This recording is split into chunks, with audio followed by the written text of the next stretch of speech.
Boa noite, Nini! Ei, amigão, tamo junto mais uma vez. Ai, você gosta de me abraçar, Eu né? adoro te abraçar. Ai, eu sou fofinha. É, tô bonita hoje? Bonito, tá chique. Sempre ornando, né? As rosinhas. combina, né? Adoro Tom rosinha. sobre tom. Sempre gostei de rosinha. É um prazer aqui nós estarmos aqui com vocês no, mais uma vez, o podcast Pavorô. De rosinha. Ah, o Rosinha de Pavorô.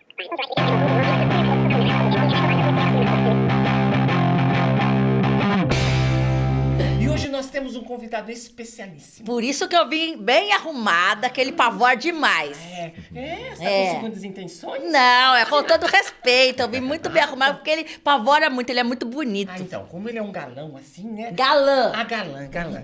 Eu vou deixar você apresentar, então.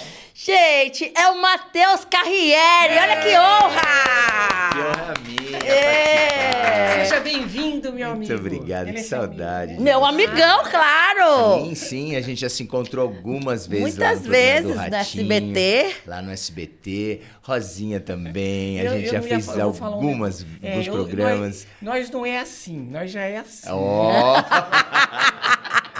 Você já foi lá na rádio também, né? Sim, Na Massa sim, FM, é. já Você não me foi. levou na massa ainda. Tem que ir também. Eu te então levo. eu tenho o maior carinho por vocês, assim, sempre muito gostoso bater esse papo. Ah, quer dizer, agora vou conversar, né, nessa coisa de entrevista, quero ver o que vem aí desse lado, aí, o que me espera, né? prepara, Ai, meu se Deus do Fica céu. tranquilo que é papo de amigo também, né? A gente dá umas alfinetadinhas assim, mas não Sim. tão profunda. Não É, tô se profundo. não gostar, nós corta.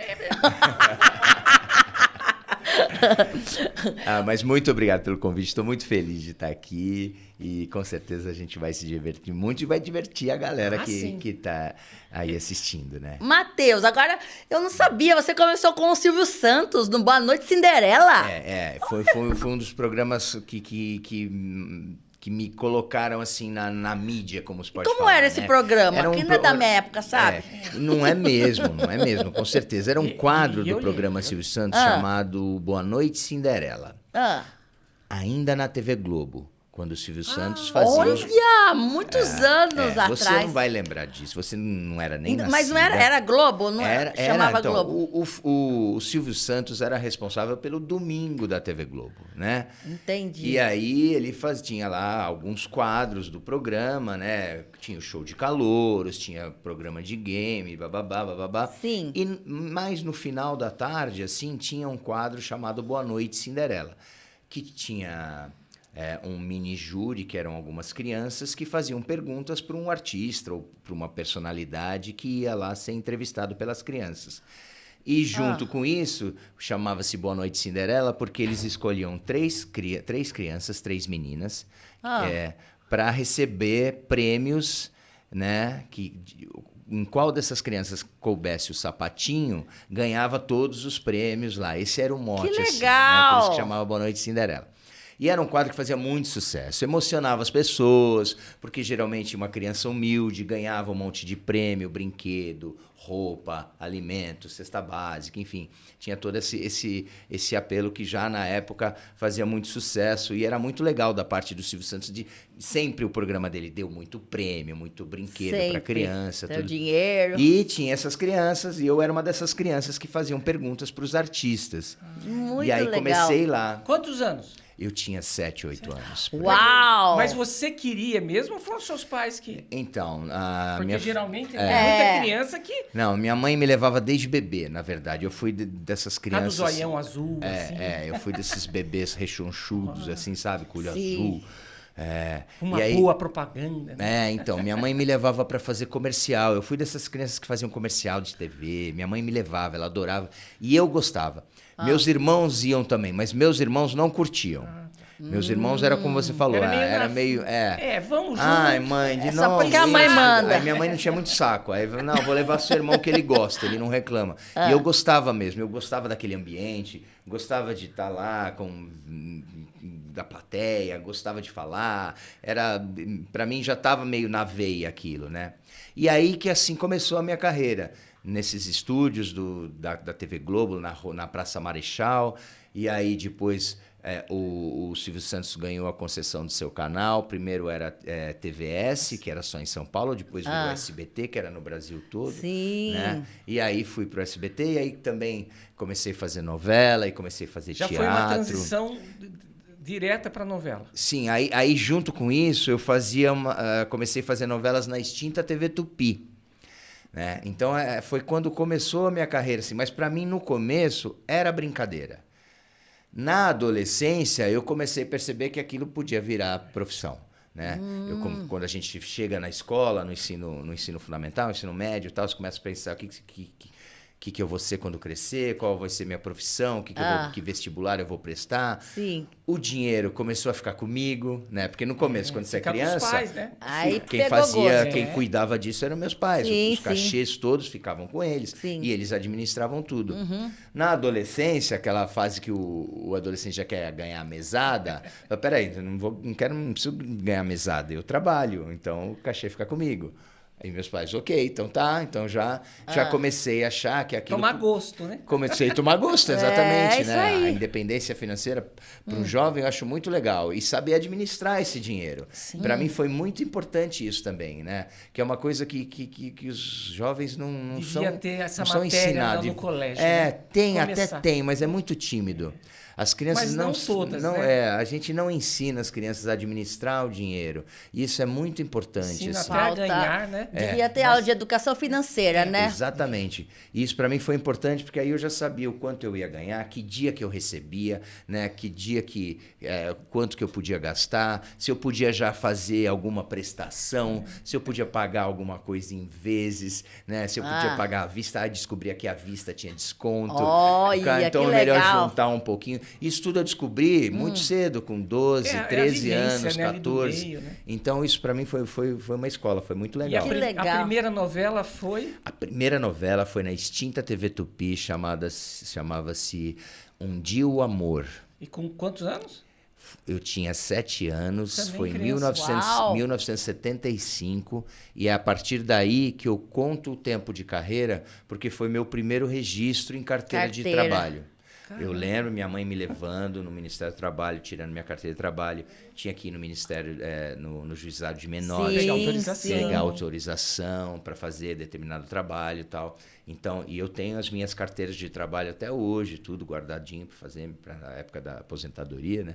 E está lá, em 1975, meu primeiro registro em carteira Mas de com trabalho. 7 anos você não queria brincar, jogar futebol? Eu fazia tudo isso também. É. Dava tempo de fazer. Né? Na escola. Não era né? corrido essa vida Não que era, é hoje da molecada, né? E eu tinha o final de semana, e tinha meus amigos da escola, e brincava com os meus amigos atores que faziam novelas também. E eu brincava muito. Eu brincava na rua muito. Não era naquela época, né? A gente podia ainda brincar na rua, né? Então eu tinha. Mesmo aqui em São Paulo. Mesmo em São Paulo, no bairro da Moca. Eu lá. sou do interior a gente fazia isso. Não. Esconde-esconde. As famílias ficavam na calçada assim com as cadeiras. Colocar as sentadas. cadeiras, Sim, assim. tinha Depois tudo do isso. trabalho, 6, 7 horas ali, e as crianças ficavam brincando. Era uma delícia. Pega e bola. Isso. Não, eu Era. tenho recordações Bons de tempos. brincar na rua muito legais na minha infância, assim. Quando a gente mudou para casa lá da Moca, não era asfaltada a rua ainda. E eu lembro que quando chovia, a gente brincava na lama. e se Eu divertia. amava escorregar na chuva. Depois, quando asfaltou, assim, perdeu a graça um pouco. Mas aí veio a época. Aí eu fiz uma foto, um comercial de bicicleta. Essa foi uma das coisas legais também. A maioria dos brinquedos que eu tive quando criança foram de comerciais que eu fiz. Você fazia e ganhava bicicleta. Porque minha mãe atazanava os Uau! caras. Porque a gente não tinha muita grana assim, né? Era coisa... Mas a minha mãe ficava tanto no pé dos caras que eles acabavam dando. A minha primeira bom, bicicleta foi assim, eu fiz. Fez o comercial. Comercial, E trouxe a tudo. bicicleta. Dá pra ele. Olha, ele tá olhando. Ai, mãe, eu queria fazendo. Aí minha mãe ia lá e buzinava. Mas é o marketing de hoje, né? E aí você faz o comercial hoje, você leva. Autorama. propaganda eu não, deles. assim, a gente não tinha padrão pra eu ter Autorama. Quem tinha Autorama na época era quem tinha grana. E eu Eu tinha ia o brincar no Autorama vizinho. do Emerson Fittipaldi, cara. Uau! Porque eu tava na caixa do Emerson Fittipaldi. Que ali, demais! Copa Açúcar, então. Você não guardou essas coisas? Isso que eu ia perguntar, você tem na guardado? época não tinha internet, não tinha nem vídeo cassete. Essas coisas não. As coisas que eu tenho, assim, o que eu tenho são 4, 5 pastas de fotos, né? Então, o que minha mãe podia guardar de foto na época, ela guardou, né? Então, outro dia eu até fui resgatar. Minha mãe faleceu, tudo, e deixou essas pastas na casa do meu irmão. Meu irmão ainda mora naquela casa da Moca. Eu fui lá e peguei, essas suas pastas são minhas. Recordações, né? Então Você eu mostra peguei- pros eu filhos. tenho- Minha eu tenho- história, eu gosto né? dessa- e nossa, quando eu começo a ver essas pastas, quando começa a ver os produtos que a gente anunciava, os carros da época, né? A gente fazia os brinquedos, É muita história pra as contar, coisas, né? as roupas, né? Eu fiz muito trabalho para Ducal. Ducal era como se fosse uma lojas americanas da época, assim. E a gente fazia desfile, aí tinha aquelas roupas, tinha um catálogo. Então, vendo aquelas pastas, você vê os produtos, é um retrato de uma época, assim. Que demais! Então, você é um cara de televisão desde criança. O que deu em você? Você se formou em educação física. Isso. Eu Mas sou foi formada o- em educação física Também, também. né? Eu sou formado É. em história. Ó, História! Eu sou contador. a minha caçula quer fazer história. É a bacana, caçula é um adora curso- história. Dá Tem uma que capacidade gostar, né? crítica muito boa. Ah, No lógico. conhecimento geral, né? Mas voltando a você. O que te levou a fazer educação física? Então, te conto. Eu trabalhava como ator desde criança, desde muito pequeno, né? E aí foi chegando a época de escolher que faculdade fazer. Pensei eu já trabalho como ator. Sim. Na época que eu terminei o colegial, que hoje em dia se chama ensino médio, eu já tinha feito várias peças de teatro, várias novelas, já tinha trabalhado na Globo, já achava que como ator eu já estava encaminhado, não me Tava senti mais, naquela assim. época. Até me arrependo um pouco de não ter feito, mas de não estudar, não quis fazer uma faculdade de arte Artes dramática, cênicas, né? entrar na IAD, fazer assim. Eu quis fazer outra coisa. E eu gostava muito de esporte. Esporte. Sempre gostei muito de esporte. Sempre era metido nos times da escola, jogar futebol, jogar basquete, jogar vôlei, as aulas de ginástica. Na época, estavam começando as academias no Brasil, assim, a ginástica aeróbica começando. Aeróbica. No começo dos anos 80. E aí eu falei, poxa, eu vou prestar para educação física. E de cara, assim, prestei para educação física, passei. Mas isso ali com 17, 18? Com 17 anos, logo que eu terminei o ensino colégio. médio. E aí, foi correndo paralelo. Aí eu comecei a fazer a faculdade.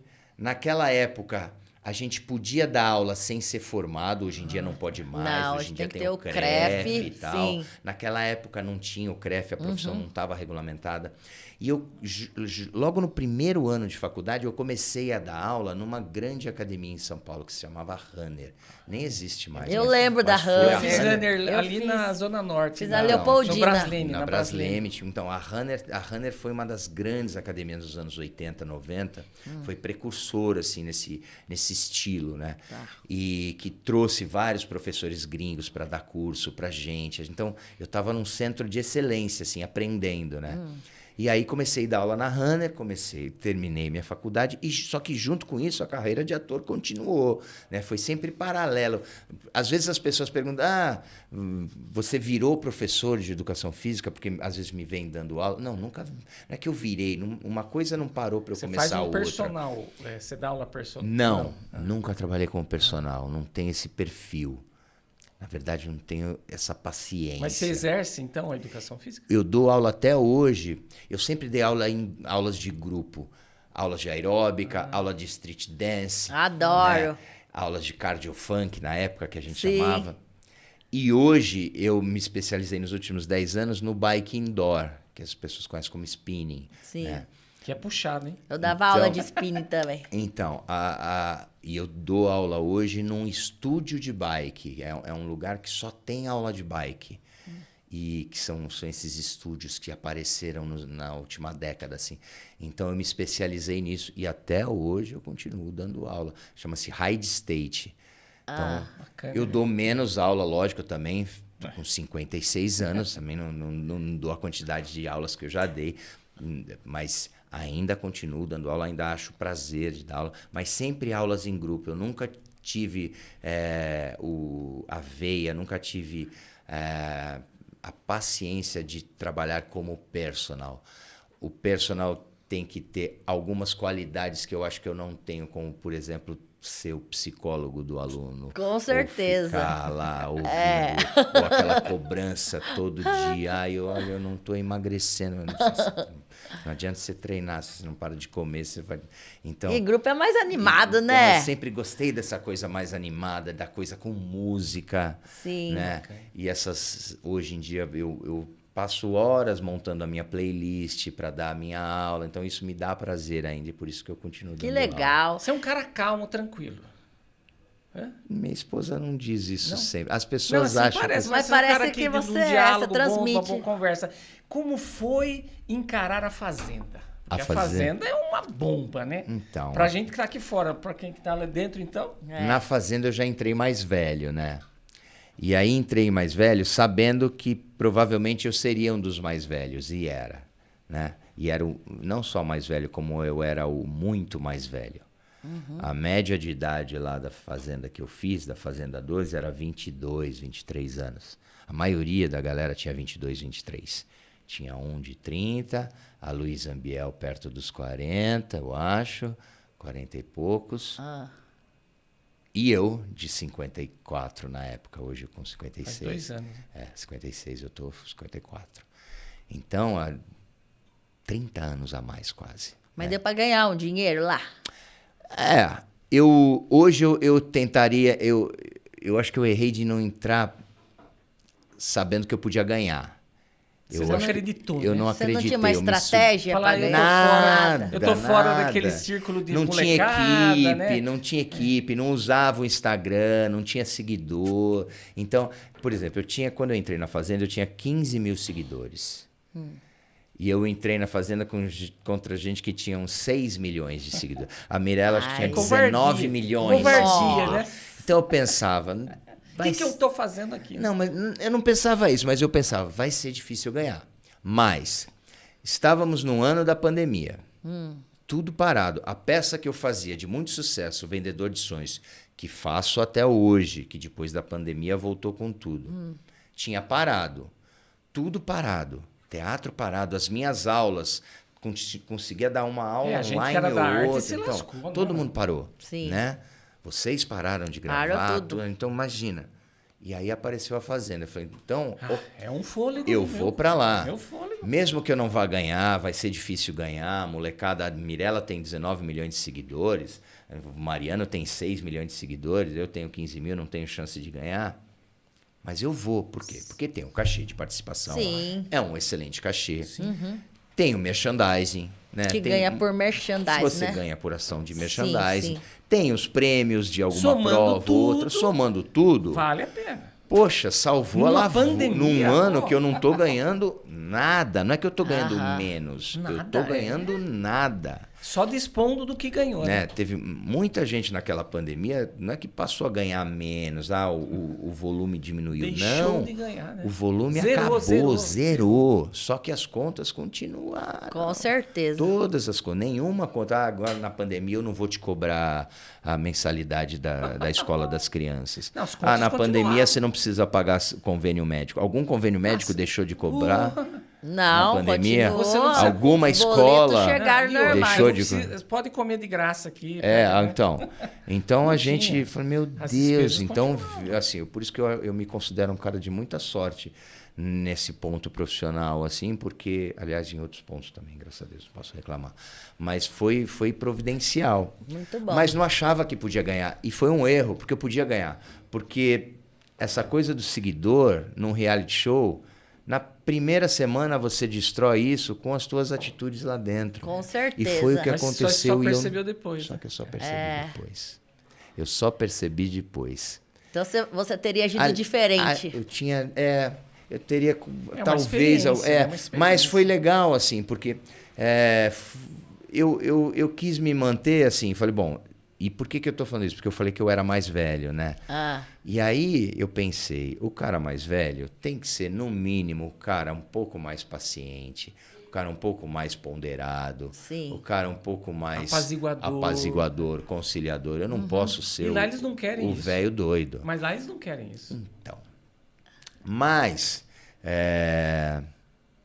eu acho que no final foi legal, porque eu saí de lá com uma imagem bacana. Isso que é importante. Isso que E eu importa. queria isso. Porque a sua imagem, o que você é, você saiu o que você é. Porque eu sabia que assim, a gente pode destruir uma imagem que a gente construiu em 50 anos em 2 segundos. Com certeza. Hoje em dia, então, muito mais rápido, né? Muito fácil ser cancelado. Muito fácil, essa palavra cancelado, né?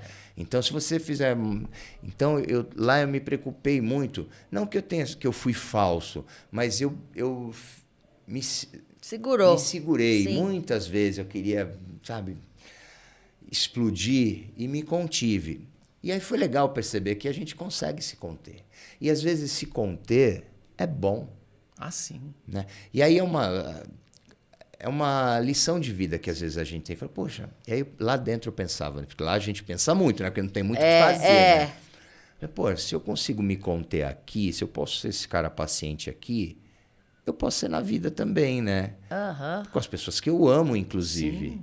Né? Que legal. Se eu tô sendo paciente com a Stephanie, com o Cartoloco, porque esses caras que não... Por que eu não vou ser paciente com os meus filhos, que eu amo de paixão, né? Que legal. Então, é um verdade. puta aprendizado. E aí, vai de encontro com uma frase que eu digo na peça, no Vendedor de Sonhos. Às vezes a gente trata todo mundo muito bem, menos as pessoas que a gente mais ama. Porque a gente acha que elas estão ali. Já tá ali sempre. À disposição das nossas piores fazer grosserias. nada, elas vão entender, elas sabem que eu sou assim, eu posso ser grosso. Então, todo mundo, bajula todo mundo, isso, você aquilo. tolera, você aguenta, você é casa, simpático, você finge. Aí chega em casa, você E desconta tudo. E desconta na pessoa que te ama, que tá lá com você, na pessoa que tá lá junto com você. Exatamente. A gente faz isso. E eu lembrei que eu fazia isso, sabe com quem? Quem? Com a minha mãe. Olha. A pessoa que eu mais amei na vida, a pessoa mais iluminada, a pessoa que mais tinha ligação no mundo. E minha mãe me aguentava. Minha mãe... Mas que bom que você teve essa consciência. Não, e aí eu pensei, pô, quantas vezes eu estourei com a minha mãe e ela não tinha a menor culpa, ela só... Queria ajudar, né? Queria ajudar. Ela só estava... E, na verdade, eu não estava mais naquela coisa de você descontar na pessoa errada e descontar na pessoa que acha que vai te entender. É assim que funciona. E não precisa ser assim. A gente pode ser controlado e comedido também com as pessoas que a gente ama. Com certeza, principalmente. Não que a gente precise estourar e ser estúpido com todo mundo, com os imagina. outros na rua. Acho Na verdade, legal. você tem que ser ponderado com tudo, né? Porque lá no reality, eles falavam, muita gente que entra em reality agora, principalmente agora, né, que essa coisa da treta da Ibope, essas coisas, né? Não, eu falo o que eu penso, eu falo que me... Não, eu falo que me dá na telha, eu não penso muito para falar, e não sei o quê. Gente, às vezes é bom pensar para falar, pensar antes de falar. Às vezes é bom não falar naquela hora. Às vezes é bom você segurar. Com certeza. Não é legal ser tão espontâneo assim. Tem hora para tudo. Você né? pode, tem hora para tudo. Você pode magoar pessoas, né? Você pode ferir pessoas. É a minha opinião, eu dou mesmo. Às vezes guarda a sua opinião para você. Não é tão importante assim. Pois é. Ou seja, se for para fazer um elogio, sabe? Pô, eu adorei seu chapéu. Puta, chapéu legal, que bacana. Ok, posso fazer esse comentário. Mas, se eu não gostei do seu chapéu, pra quê que eu vou agredir que eu vou falar? Ei, Ah, chapéuzinho. Rosinha, não gostei do seu Falando chapéu. sobre- Olha, não usa. Não... Pra quê? Falando sobre esse assunto, H, de gostar ou não gostar, você já posou 4 vezes peladão, Matheus. Você já sofreu preconceito? Como que foi? Você gostou da ideia, por isso você posou 4 vezes? Como Olha, eu acho que foi uma outra época. Ah, Foi uma época que essa publicação era necessária.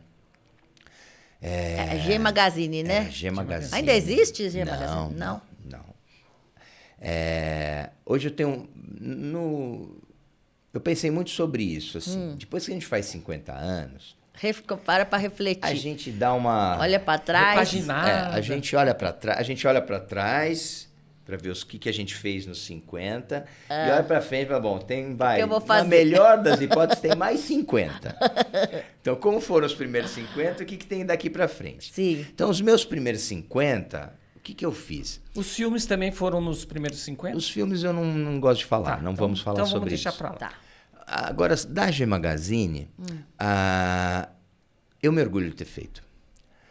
Porque eu acho que eu fui corajoso, eu dei a cara para bater numa publicação que foi muito importante para a classe LGBTQIA+.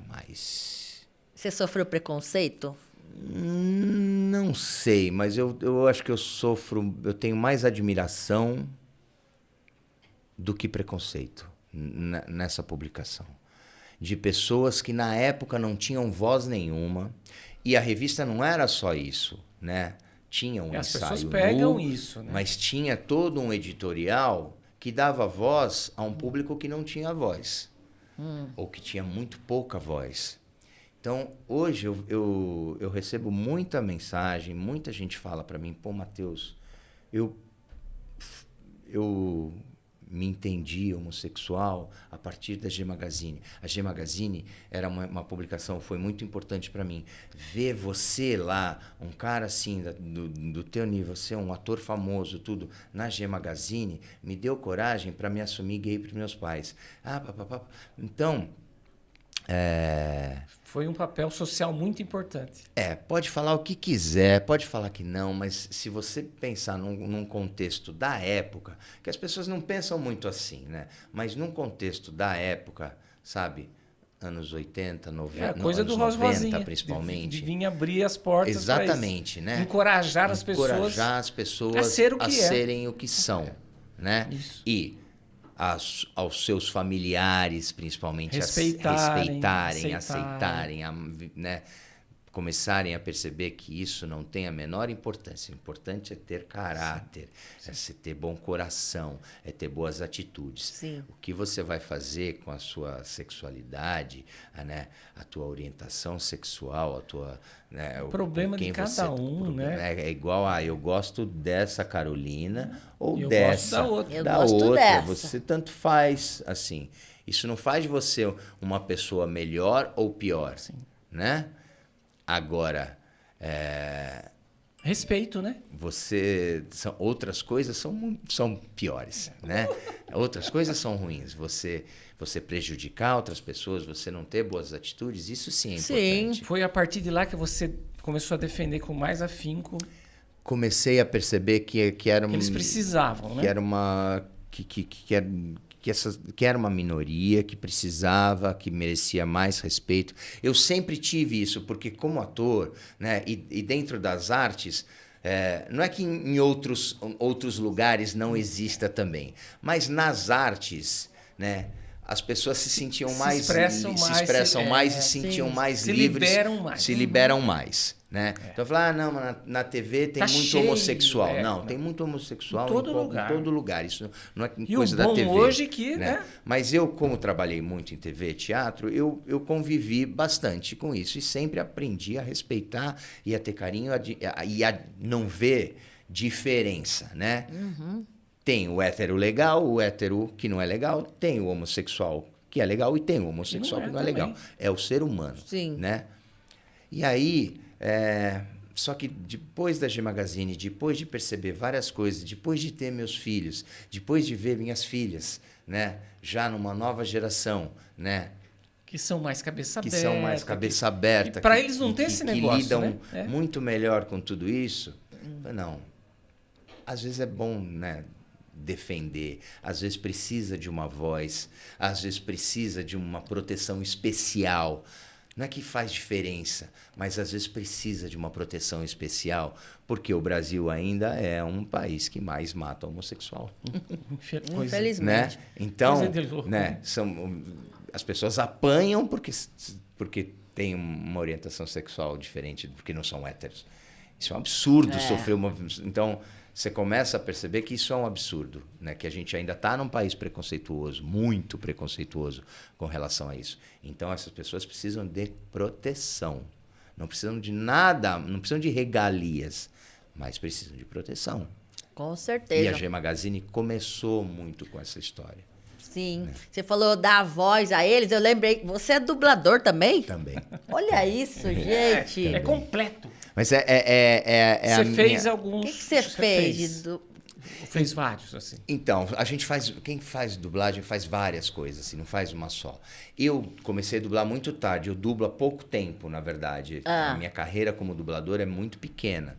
Então, eu ainda não tenho aqueles personagens que são os famosos, né? Não é uma panelinha lá? Tem uma Tem, panelinha, né? Sempre tem. Como tem em todo aquele, lugar. É. Então, e eles não largam o osso, com certeza. E a dublagem do Brasil é muito talentosa. Com Tem certeza. dubladores... Nossa, a dublagem do Brasil é reconhecida como uma das melhores do mundo, né? Os gringos vêm aqui e às vezes preferem o dublado. Assim, né? A gente consegue uma excelência assim, na dublagem. Só que não só o galã do filme tem que ser dublado, os outros personagens também, os periféricos também. E hoje em dia, tudo tem que ser dublado, inclusive os games, né? Os reality shows na TV a cabo, né? Os programas desenhos. de culinários, desenhos. Eu dublei o Bob Esponja, sabia? Então, olha... Um desenho inédito, que eu Olha. sou muito fã. E aí o Wendel Bezerra, O né, Wendel que que dubla dubla o Bob, ele me convidou. Olha que legal. Mas é difícil, não é fácil, não. Não é? É uma... Você fez o técnica. curso? Eu fiz o curso lá Você fez o curso? Não, ele Por só isso que era mais pertenceu... difícil. Lá no estúdio do Wendel. Mas eu mesmo fiz o assim, curso, Wendel. eu Mesmo fiz fazendo lá. o curso é difícil, né? É porque é um treinamento cerebral muito grande, cara. Nem todo ator vai ser um bom dublador, mas para você ser um bom dublador, você precisa ser ator. Sim, né? sim. Como você vai passar aquela emoção, ou a comédia, ou o que seja, né? Mas às vezes você é um excelente ator e você não é um bom dublador, porque é uma outra técnica, é uma outra parada. Imagina que você não decora um texto, você não leva o texto para casa para decorar, envolve muito sigilo, envolve muita proteção. É os na hora. lançamentos. Tudo Então ali, né? Você vai... Ter o conhecimento O estúdio ali. te chama, você vai saber na hora que você vai dublar. Sim. Então você tem que ler o texto. Mas você tem que olhar. ver ao mesmo tempo... Olhar a cena. Olhar a cena, olhar a boquinha da pessoa Movimento, mexendo. E a tem que dicção. ouvir em outro idioma a entonação que o cara está falando. Então, você está com fone, ouvindo mandarim, inglês, português não, italiano, espanhol, qualquer... Tá ouvindo outra língua, a entonação que o cara falou. Você está vendo na tela a boca, o sim, quando o cara começou a falar, quando o cara respirou, quando o cara... deu uma... É um né, sincronismo doido, né? E tem que estar com outro olho assim lá no texto, porque você não decorou, você tem que ler. Então, é uma técnica, né? Que precisa de treinamento. E é muito gostoso. E tem tempo ou pode errar? Então, é uma indústria que paga por hora. Então, é de bom tom que você não Fazendo seja mais muito rápido. lento. Claro que você pode errar. Claro que você pode assistir mais uma vez. Sim. Mas, assim, você assiste uma vez, você assiste a segunda, faz as suas marcações. Você pede pro diretor, posso assistir mais uma vez? Dá uma treinadinha. É de bom tom que pelo menos na quarta você grave. Claro que pode errar. Mas se você errar 1, 2, 10, em todas as cenas, Aí lascou. às vezes Você não é engripa. chamado mais. Às vezes engripa na mesma palavra. Às vezes você erra na mesma palavra 10 vezes, né? E aí, vamos trocar essa palavra, vamos mudar. Vamos adaptar. Vamos adaptar. Mas depois tem uma sincronizaçãozinha, né, lá? Eu vi. Então, o técnico hoje ajuda Graças muito, a Deus, essa né? modernidade. Tem lá o Pro Tools, tem lá a tecnologia toda. Sim. Antigamente devia ser muito mais difícil. Muito mais difícil. Por isso que os dubladores antigos são muito melhores. Porque eles dublavam raça. numa época, primeiro, que não dublava tinha todo recurso, mundo junto. Não tinha recurso nenhum, né? Dublava, né, todos... Hoje em dia dubla cada ator separado. Você entra Sim. sozinho no estúdio. Antigamente entrava todo mundo que estava naquela cena, entravam todos. Nossa. Né? E se você errava no final da cena, tinha que voltar pro começo da cena. Imagina a raiva dos outros. Então imagina você começando, né? E o cara falou, e você falava alguma coisinha no final. Aí você vai lá e errou. Então eram caras muito... Né, melhores, o treinamento deles. Hoje em dia, é claro que a tecnologia ajuda, mas ainda o profissional eu estou falando ainda, porque infelizmente eu acho que é uma das profissões que tende a desaparecer por causa da tecnologia. Daqui a pouco a inteligência artificial vai estar fazendo. Inteligência. Muitos dubladores já estão pensando Se muito preparando nisso. para outra coisa. Às vezes, daqui a pouco, um dublador vai poder dublar um filme inteiro. Nossa. E o equipamento Porque vai mudar vai fazer a voz. modulação. Você veio falando assim... Várias vezes você falou assim, envelhecer, eu sou velho, isso, aquilo. Você continua um cara bonito, elegante, sarado, Ele se né? cuida Como bem. é para você envelhecer? É um processo, né? E depois dos 50 a gente começa a sentir algumas coisas e começa a pensar sobre isso, né? E eu sempre tive em mente assim que eu não ia lutar contra isso, né? E que eu quero envelhecer. Envelhecer significa ter 50, depois 60, depois 70, depois 80, depois 90. Aí já não sei mais. Você não faz Botox? Botox é a única coisa que no rosto eu faço. De vez em quando e reluto. Agora com as harmonizações. O povo tá até tirando agora, de tanto que encheu a cara. Tem uma tendência a não gostar de nada do que eu vi até agora em termos de harmonização. Eu também acho. Me perdoem. Olha, quando eu saí da Fazenda, o que eu mais recebi de convite, Propostas, de proposta... De estética, né? De estética foi... O Botox, eu até entendo que ele dá uma aliviada nas rugas de expressão, nas linhas de expressão, mas eu penso, essas linhas são minhas, cara, que eu adquiri. Minhas marcas, minhas Só histórias. E assim, eu não tenho a pretensão de, com 50, parecer 30. Com 50, eu quero parecer 50. Eu tenho 50. Tem que assumir, né? Com orgulho. Agora, uma coisa que eu me preocupo muito, e aí é uma coisa que eu falo muito no meu Instagram, e até como profissional de educação física, eu acho que eu tenho essa obrigação e tenho esse know-how para falar, né? Que é envelhecer com dignidade. Saúde, com né? saúde, com independência, com autonomia. Então, as rugas não me incomodam. Mas se eu tiver que precisar de ajuda para levantar de uma cadeira... aí é complicado. Isso vai me incomodar. É. Então, isso só a atividade física vai me ajudar. E a alimentação. A sua alimentação é saudável. Alimentação. Você se cuida mesmo. O sono. Tudo. É um conjunto de fatores. A atividade física é muito... Primordial. Primordial. Não dá para correr, né? A gente tem que se movimentar, tem que praticar, tem que fortalecer o nosso corpo. Perder a massa é complicado, né? É isso que você fala. A massa muscular. Fazer musculação, principalmente depois dos 40, 50 anos, é fundamental. A nossa musculatura tem que suportar o nosso esqueleto e os nossos órgãos. O que primeiro estraga são as articulações. Eu operei do joelho ano passado. Novinha de tudo e já operou o joelho. Já. Então, o que protege a articulação? É a musculatura. Eu tive um professor na faculdade, o Dr. Osmar de Oliveira, grande cronista esportivo, médico de seleção brasileira, saudoso. Melhor professor que eu tive na faculdade. E ele tinha uma máxima assim: quadríceps forte, joelho bom. Por quê? Porque o quadríceps forte, quadríceps é a musculatura da coxa. A coxa forte vai proteger o joelho dos impactos.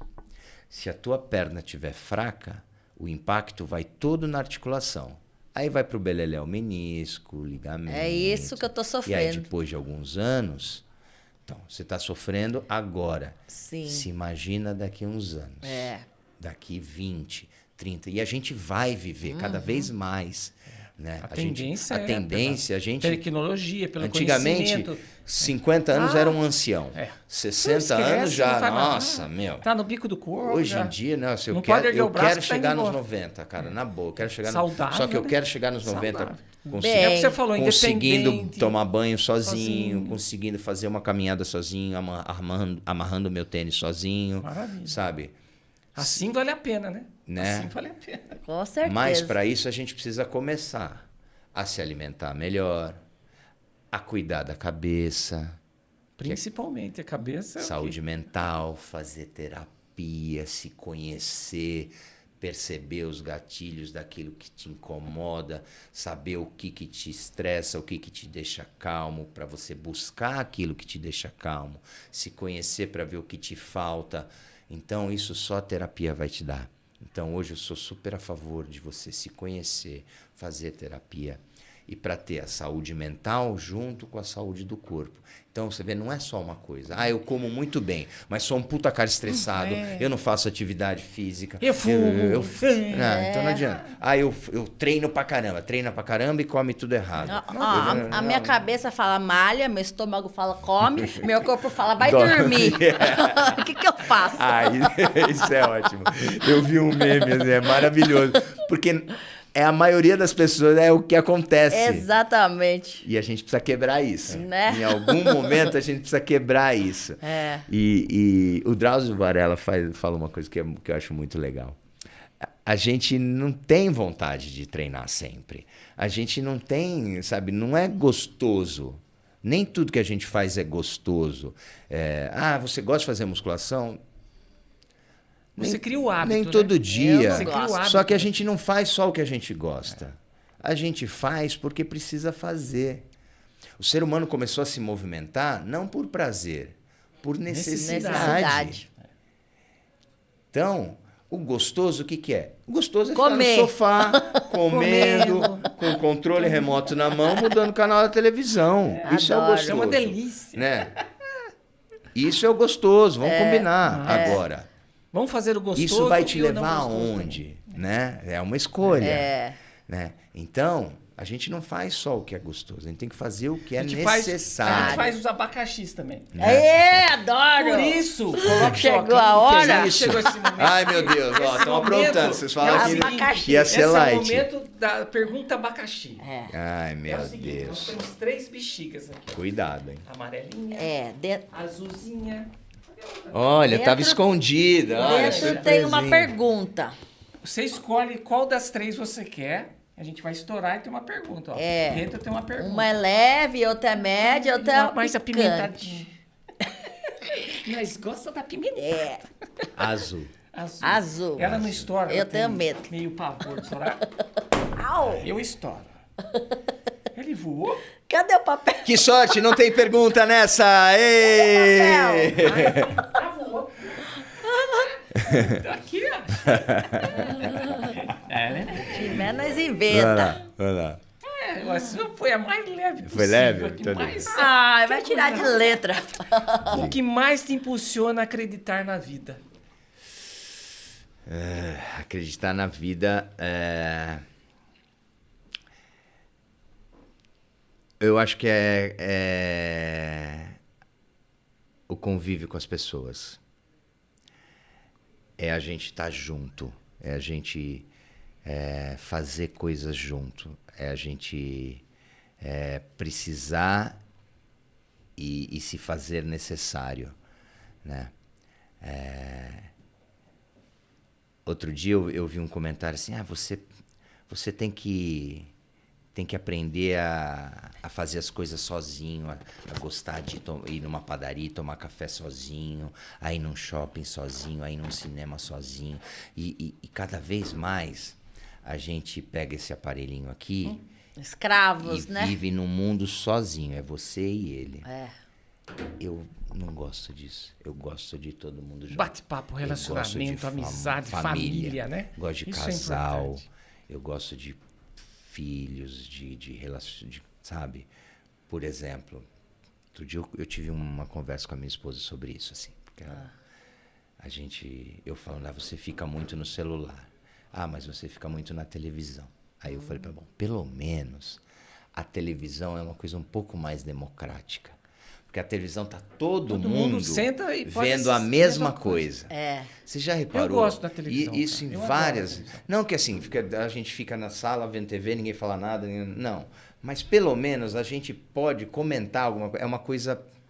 Em família. E a nossa geração era muito isso, né? Sentar na Sentar pra sala assistir. pra assistir. Todo mundo Programa junto. Silvio Programa Santos. Silvio Santos, um filme, uma novela, um jogo de futebol, né? Era uma coisa que hoje em A dia... gente reunia pro almoço e já ficava. Cada um pega a sua telinha, Fica no seu no mesmo ambiente, É, né? mas fica no seu- cada um no seu. Numa mesa de bar, Ninguém fala os nada. adolescentes numa mesma rodinha, eles até se encontram. E fica cada um no seu mundinho. É verdade. Individual, cada um. Eu não acho que a gente nasceu para ser solitário assim. Eu gosto. Então, o que me faz acreditar na vida é O o relacionamento. relacionamento. O bom São relacionamento. as outras pessoas, sabe? Não sou eu. Né? Eu quero estar perto das pessoas que eu amo. Principalmente as pessoas que eu amo e as pessoas que me amam. Né? Claro, ter um bom relacionamento com todo mundo, você ser um cara querido é legal, você, né, ser respeitado é legal, você ser admirado é uma dádiva. Vocês são admirados por pessoas que vocês não conhecem. Vocês sabem o que é legal isso, o quanto isso é mágico, né? Uma pessoa que você nunca viu te adora. E você nunca fez nada efetivamente para ela. Já são íntimos, né? O artista que não der valor para isso, meu Deus do céu, né? Tá na profissão errada. Tá na profissão errada, né? Então isso é gratificante. Mas essa convivência. Essa convivência que a gente pode ter, assim, né? Isso é muito legal. Tá tão Que bonita, lição de vida, Você gente, tá bonita, essa entrevista. Vocês Eu amei. traz o velho da lancha. Eu amei. Pega o presente dele. Tem presente. o Bom, nosso- pensei que era só abacaxi. Olha Infelizmente, aqui, o nosso ó. programa tá chegando ao fim. Ai, né? que delicado. E assim, só uma lembrancinha, né? Ai, Pode gente. tirar o abacaxi. Tá, Olha, Você fica linda. tá de meio abacaxi, embaçado mas esse pode ó. tirar. Por favor, de rosinha. Por favor, de rosinha. Nós temos um compromisso social com a comunidade, com as pessoas, com a vida. Por isso a gente sempre anuncia uma instituição para as pessoas compartilharem, ajudarem, até como voluntário, quem puder colaborar também. Tem muita...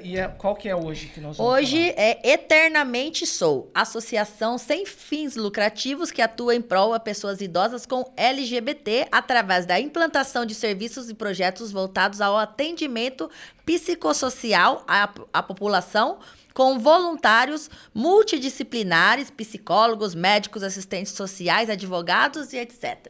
É isso aí. Então, vocês entrem lá no Eternamente Sou, né?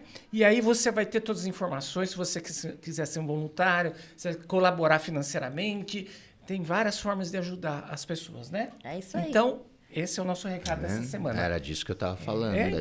da gente se Você viu? ajudar. A gente, Calhou na a gente- pergunta a junto gente com o tá tema. aqui para Que isso, legal. né? Um ajudando o outro. Matheus, obrigado, cara. Você veio a brilhantar a nossa noite. Muito, né, muito querido? bom. Foi muito Passou boa. muito rápido. E espero que você volte mais vezes aqui, né? Vamos voltar. As portas estão abertas, né? E deixa eu convidar vocês para assistir o meu espetáculo. Opa! O Vendedor de Sonhos, no Teatro Gazeta, todo sábado às 20h30. Tá. Né? E a gente viaja pelo Brasil também com esse espetáculo. Então, se você entrar no meu Instagram, Matheus Carriere Off, Matheus sem H, lá eu conto sempre em que cidade a gente vai estar com esse espetáculo. É um espetáculo muito bonito do Augusto Cury. A gente está em cartaz desde 2018. Eu quero assistir. Então, É vocês baseado estão... no livro? Eu adoro é Augusto adaptado Cury. pelo próprio Augusto. Augusto para o teatro, né? E então a gente Então, gente, espera vamos, vocês. Vamos. O elenco, Vamos lá. Quem que é o elenco? Tem o Milton Levi, a Fernanda Mariano,